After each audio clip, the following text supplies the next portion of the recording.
On this day in history, we remember the remarkable individuals who shaped our world. Welcome to Who Died Today in History, where we honor their legacies. From artists to leaders, their impact lives on. If you find their stories meaningful, like, subscribe, and hit the bell to stay connected. Cleopatra VII, the last active ruler of the Ptolemaic Kingdom of Egypt, met her end in 30 BCE under circumstances shrouded in both historical intrigue and legend. Her death, widely believed to have been a suicide, was the final act in a life defined by political ambition, strategic alliances, and a desperate struggle to maintain Egyptian sovereignty against the expanding power of Rome. According to ancient accounts, after her forces, aligned with Antony, were defeated by Octavian, the future Emperor Augustus, at the Battle of Actium, Cleopatra found herself cornered. With Antony dead by his own hand and her fate seemingly sealed, she is said to have chosen death over the humiliation of being paraded through Rome as a captive. While the precise method of her death remains debated, some sources claim she allowed an asp, Egyptian cobra, to bite her, while others suggest poison. The act itself was a defiant statement against Roman dominance. Cleopatra's suicide marked the definitive end of Ptolemaic rule, and Egypt was swiftly absorbed into the Roman Empire, transforming it from a once powerful kingdom into a mere province. The immediate political consequence was the consolidation of Octavian's power, allowing him to establish himself as Rome's first emperor. In death, Cleopatra's legend only grew. The Romans, particularly Octavian, sought to reshape her image, portraying her as a seductress who had ensnared Julius Caesar and Mark Antony, leading them to ruin. This characterization persisted for centuries, influencing Western art, literature, and historical narratives. However, Cleopatra was far more than a mere temptress. She was a skilled ruler, fluent in multiple languages, a patron of the arts and sciences, and a master of political strategy. Her death became symbolic of the broader theme of resistance against imperial domination, as well as the tragic downfall of a powerful woman in a male-dominated world. Cleopatra's memory has endured through countless artistic interpretations, from Renaissance paintings to Shakespeare's Antony and Cleopatra, and more modern portrayals in film and literature. Her story continues to captivate because it embodies the timeless struggle for power, love, and survival. Ultimately, Cleopatra's death forces us to confront questions of agency and legacy, how rulers are remembered, who controls the narratives of history, and how figures of immense influence can become mythologized. In her case, she was not just a queen, but a symbol of defiance, a woman who, even in death, refused to be conquered. Marilyn Monroe's death on August 5, 1962, remains one of the most enduring mysteries of Hollywood. Officially ruled as a probable suicide due to an overdose of barbiturates, the circumstances surrounding her passing have fueled decades of speculation, conspiracy theories, and fascination. Found in her Los Angeles home at the age of 36, Monroe's death seemed to reflect both the personal struggles she faced and the larger pressures of fame, power, and the American dream in the mid-20th century. Monroe's rise to stardom was meteoric. She was not just a screen icon, but a cultural phenomenon, embodying both the allure and tragedy of Hollywood. Beneath her glamorous exterior, however, she battled mental health issues, substance abuse, and the weight of being objectified by an industry that both adored and exploited her. By 1962, Monroe's personal life was unraveling. Her career was in turmoil following her dismissal from Something's Got to Give, and she was rumored to have had affairs with high-profile political figures, adding another layer of intrigue to her final days. The immediate aftermath of her death sent shockwaves through Hollywood and beyond. Fans mourned her as a tragic figure, a woman whose beauty and talent masked deep unhappiness. Meanwhile, conspiracy theories flourished, with some suggesting foul play involving political elites, the FBI, or even organized crime. These theories, while largely unproven, underscored the era's growing mistrust in institutions and the media's obsession with scandal.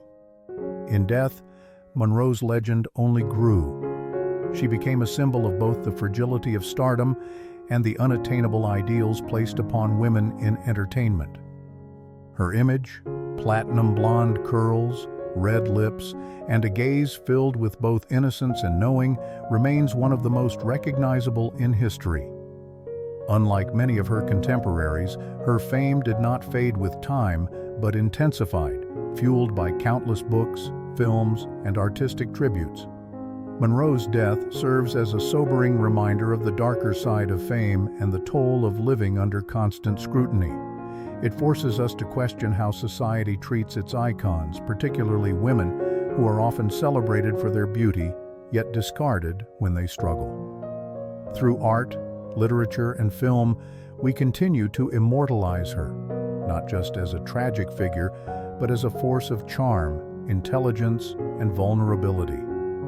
Ultimately, Monroe's death, much like her life, remains a paradox, both an intimate tragedy and a public spectacle, forever entwined with the mythos of Hollywood. Princess Diana's death on August 31, 1997, in a car crash in the Pont de l'Alma tunnel in Paris was a global tragedy that sent shockwaves through the world.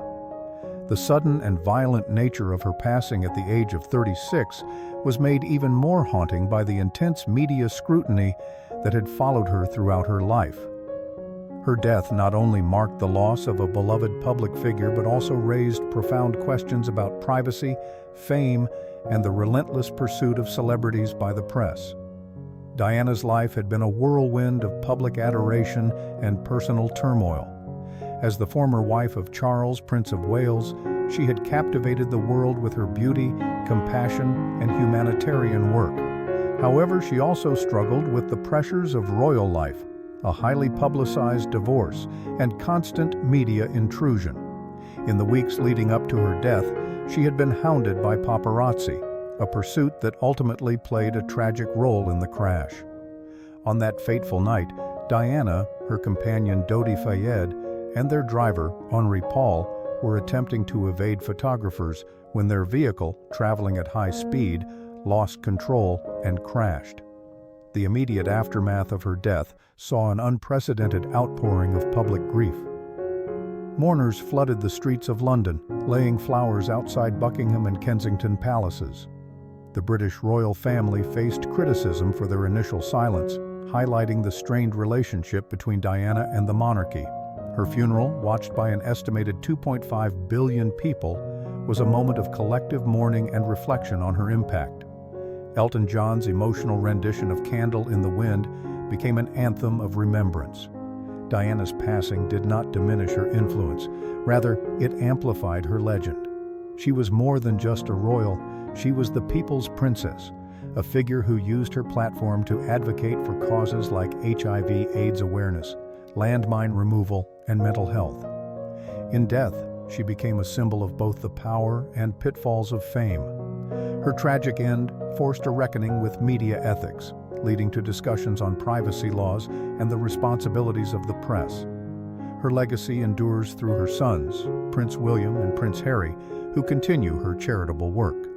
Her influence is immortalized in books, films, and memorials, ensuring that her compassion and humanity remain at the forefront of public memory. Diana's death is a stark reminder of how society both elevates and consumes its icons, leaving behind a legacy that is both inspiring and cautionary.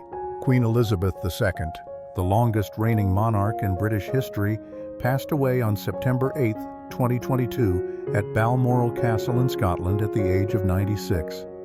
Her death was of natural causes, marking the end of an era that had spanned over 7 decades. As a figure of unwavering stability and duty, her passing symbolized the closing of a historic chapter in British and global history, one that had seen immense social, political, and technological transformations. Elizabeth's reign began in 1952, a time when Britain was emerging from the devastation of World War II. Over the decades, she navigated the challenges of decolonization, the Cold War, economic shifts, and the evolution of the monarchy's role in a rapidly modernizing world. Her death, though anticipated due to her advancing age, was still a moment of profound national and international mourning. The immediate consequence was a transition of power to her eldest son, now King Charles III, marking the first change in British monarchy since the early 1950s. The smoothness of this transition was a testament to the Queen's careful planning and the enduring strength of the institution she upheld. The public response to her death reflected the deep emotional connection many had with her. Massive crowds gathered outside Buckingham Palace, Windsor Castle, and other royal residences, leaving flowers and messages of condolence.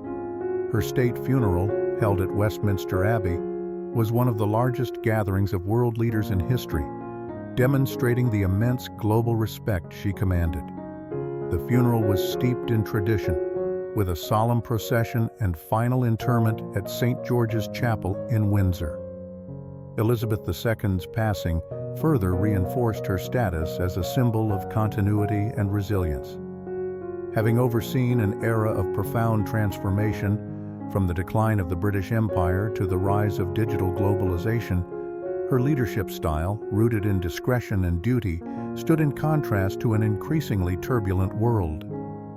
The loss of such a steadfast figure prompted reflection on the monarchy's relevance in modern society and what changes her absence might bring. In death, as in life, Queen Elizabeth II remains a figure of deep historical significance. She is commemorated in art, literature, and public memory as a monarch who dedicated her life to service. Coins, stamps, and memorials ensure her presence endures, while her legacy continues through the monarchy and the ongoing evolution of the British royal family.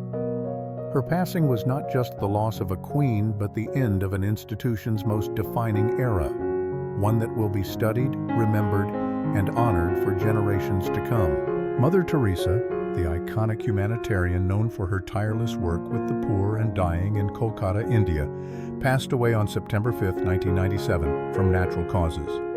She was 87 years old and had been in declining health for several years, battling heart problems and pneumonia. Her death marked the end of an era for the Missionaries of Charity, the order she founded in 1950, which had grown into a global network of care for the destitute and sick. Mother Teresa's passing was met with an outpouring of grief worldwide. The news of her death sent shockwaves through the global community, and millions mourned her as a symbol of selfless devotion to the poorest of the poor. Her passing, however, did not end the mission she created. Rather, it intensified her legacy. The Vatican, recognizing her immense impact, initiated her beatification process shortly after her death, leading to her sainthood in 2016. This posthumous recognition cemented her status as a saintly figure and further amplified her legend. Mother Teresa's death came at a time when her work and influence were being scrutinized more critically, particularly regarding the controversial conditions in the homes she established and her views on abortion and contraception. Critics argued that her approach to suffering, often focusing on alleviating the pain of the dying rather than addressing systemic poverty, revealed a complex and sometimes contradictory legacy. Yet regardless of these criticisms, her death highlighted the deep respect and admiration she garnered for her work in the most challenging environments. Her passing also illuminated how society grapples with the moral and spiritual implications of mortality. While many focused on her sainthood, others debated whether her approach truly addressed the root causes of poverty. In this way, her death was not just the loss of an individual, but a reflection of humanity's ongoing struggles with power, charity, and inequality. In the wake of her death, Mother Teresa was immortalized in a variety of ways. Statues and memorials were erected in her honor, while books and documentaries about her life and work have kept her story alive. Her image, often depicted with a serene expression and dressed in simple white and blue robes, continues to inspire people around the world to pursue lives of service and compassion, making her one of the most enduring figures of the 20th century. Through art, literature, and the continued work of the Missionaries of Charity, Mother Teresa's legacy lives on, serving as a reminder of the power of love and selflessness in the face of suffering.